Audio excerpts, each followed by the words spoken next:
Hey there, and welcome to Story Time with Jasper.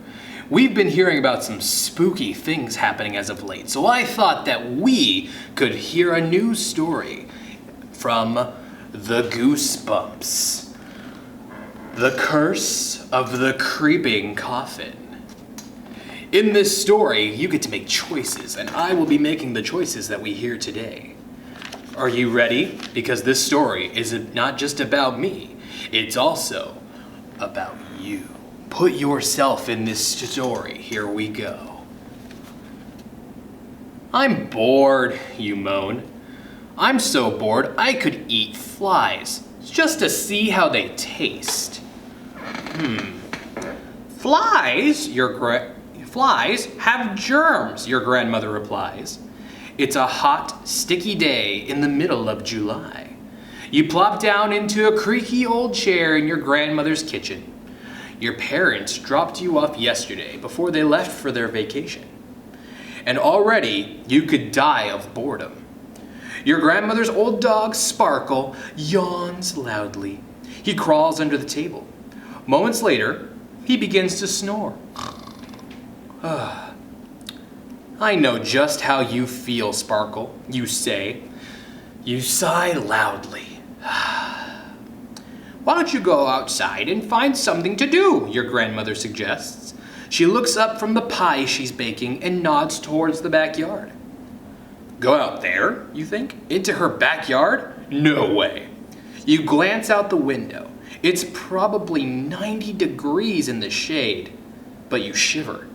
Your grandmother's house is right in front of an old cemetery. Rows and rows of old, crumbling tombstones sit just beyond the edge of her backyard. But that's not what scares you. What scares you is that the tombstones have been moving. You noticed it right after you arrived yesterday. You saw the tombstones from your bedroom window on the second floor. You could tell some of the graves had cool carvings on them, so you decided to go outside and take a closer look. But when you entered the graveyard, something was different, strange. Some of the graves were out of place. Nah, can't be, you told yourselves. Graves don't disappear. But still, from your bedroom window, you could have sworn there were 6 or 7 graves in the back row. Now, there were only 3. Nah, you must have counted wrong. You decided to forget it and went to bed. Now, there were 10 in the back row, and the middle row seemed to have been more crowded. It almost looked as if some of the graves were moving forward and some of the graves were moving backward, and there was a big traffic jam in the center. The coffins were rearranging themselves. But how and why? Your grandmother taps you on the shoulder. She snaps you out of your daydream. Go on, she says, go play outside. Outside? Out there? You shudder as you glance out the kitchen window again. Oh no, you cry. It's disappeared. What's disappeared, your grandma asks. The grave with the angel on it, you screech, pointing out the window. It's gone. One headstone in particular caught your eye yesterday. It had an angel carving on it. The angel looked so realistic you practically believed she could fly away. Did she? Your grandmother peers out the kitchen window. Don't be a silly goose, she scolds you. That tombstone is still there. You don't answer her. You can't. Your heart is pounding crazily and your mouth has gone dry. You bolt out the back door. You've got to see for yourself. But in the graveyard, you discover that your grandmother is right. The tombstone with the angel isn't gone. It just moved. It's been in the last row. Now it's up in the front. I'm losing my mind, you think. Losing it completely. Or are you? You run back into the house shouting, Grandma! You yell. That grave with the angel on it? Your grandmother interrupts you. You don't have to shout, dear. The angel? What about it? She looks up from her pie crust. That's a nice one. Let me see. Who's buried there? Oh yes, that's Elmira Martin's grave. Before you can explain about the moving gravestones, a voice on the far side of the room makes you jump. The name is Elvira Martin, the voice says sharply. Not Elmira. You never could get the name right. Your mouth drops open. A strange woman now stands in the doorway that leads from the kitchen into the hall. Grandma, you begin, but the way your granny is humming to herself, you can tell she doesn't hear or see this scary visitor. And don't you stare at me, you little wretch, the ghost says, pointing at you, or you'll be sorry. What are you going to do? Suddenly you're living in a haunted house. I know what I would do. I would run for it. I'm going outside, you stutter. That's nice, Your grandmother says, returning to her baking. and when you come back in, I hope you'll stop being so silly. She still doesn't notice the ghost in the doorway. You back up toward the door to the porch. You keep your eye on the ghost the whole time, and she keeps her glowing eyes on you. As soon as your hand reaches the doorknob behind you, you turn, fling open the door, and bolt. But just as you start down the back porch steps, two hands grab your ankle. Ah! You cry as you trip. You sprawl headfirst down the stairs.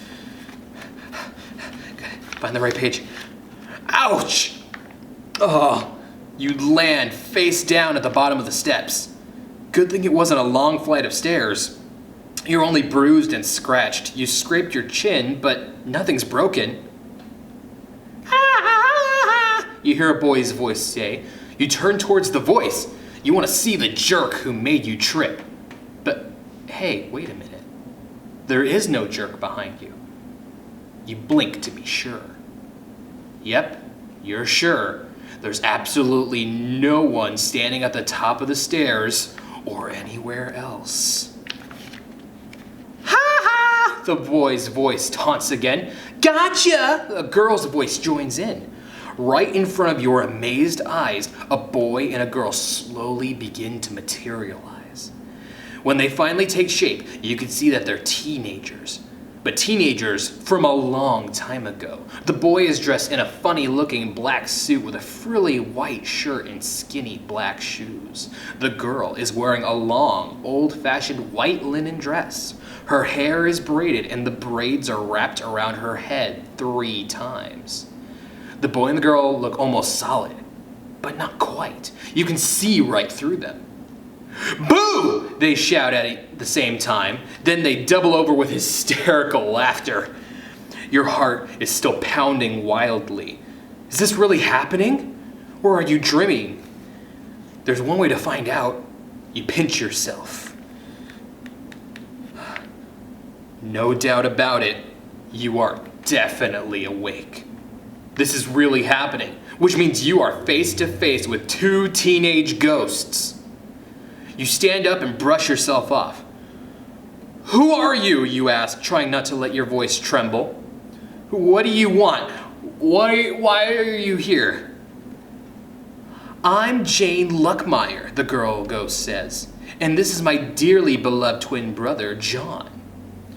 John bows deeply, and then he sticks out his tongue. Oh, John, Jane cries, this'll be so much fun. Yes, dear sister, John answers. We haven't had anyone to torment in ages. An eternity, says Jane. But I've spent the time thinking over more horrible tricks and tortures. You don't like the sound of that. Could these 2 creeps have something to do with the creeping coffins? Tell me something, you say, hoping you sound casual. Why have the coffins been moving around? But the twins don't answer you. Instead, they cackle horribly and grin at you. The Luckmeyer twins float down the steps towards you, and they both have an evil glint in their eyes. Uh-oh, these 2 spell trouble, double trouble. Run, you tell yourself, but which way? If you run away from them, you'll be running straight toward the graveyard. But your only way back into the house is by getting past the Luckmeyer twins first. They're floating closer and closer to you, and John is hiding something behind his back. You freeze. You can't decide what to do. You know John is up to something, and you know you'd better not stick around to find out what it is. But which way should you go? Don't think. Run! Where are we gonna run to? You know what? If he's got something behind his back, I do not want to find out what that is. You turn on your heels and you run as fast as you can, straight toward the graveyard. Hey, Jane calls to you. Don't go in there. Oh, sure, you think. She just doesn't want you to escape. You keep running.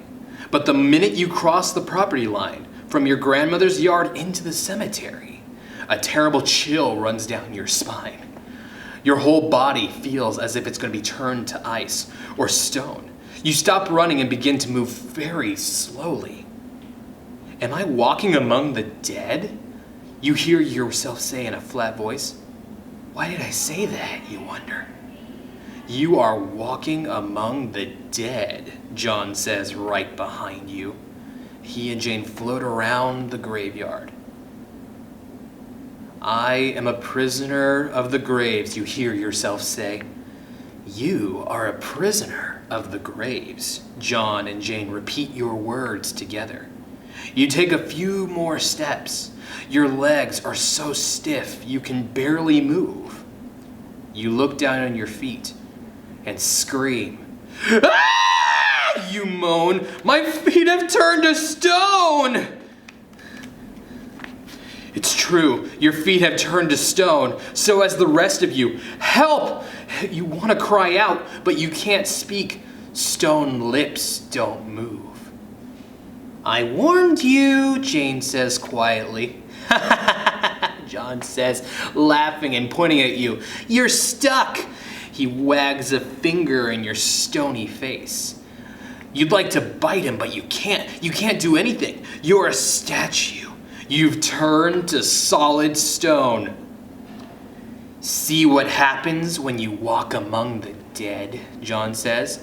You should have listened to Jane. Don't ever walk with a dead person into a graveyard. It's the most dangerous thing you can do. Well, now they tell you. And now we're gonna see if we can get out of this situation. So there you are, standing like a stone statue in the graveyard. You probably think this is the end, don't you? Well, it could have been.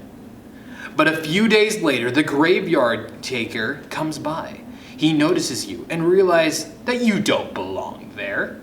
Pretty soon, he figures out he could get a lot of money for a stone statue of a kid. So he backs his pickup truck up to the cemetery and loads you on it. And then he drives away. He sells you to a garden shop that carries stone statues to put in people's gardens. A few months later, your grandmother walks into the shop and sees you standing there. She can't believe her eyes. A statue that looks exactly like her missing grandchild. She buys you and brings you back to her house. Unfortunately, your grandmother's house is still haunted. But for some reason, she has never noticed the ghosts floating all around. But you notice them, especially the two ghosts you hate the most, the Luckmeyer twins. They spend the rest of eternity teasing you and pinching your stone nose, and you just have to stand there and take it until the end of time. And that is the end of this story. But what's cool about this book is that there are multiple ways it could have ended. That's just one out of many. You know that your story, whenever you come across a scary situation, there are multiple ways you can play it out. Because your story is special and unique, and that's the story that I got. But maybe you could get a different story if you read it for yourself. And as you're going about your own story, make sure you think about all of your options that you have available to you. What are the choices you can make so that you can help make your story a good one? Thanks for sticking with me on this very spooky story time with Jasper, and I hope that you take care.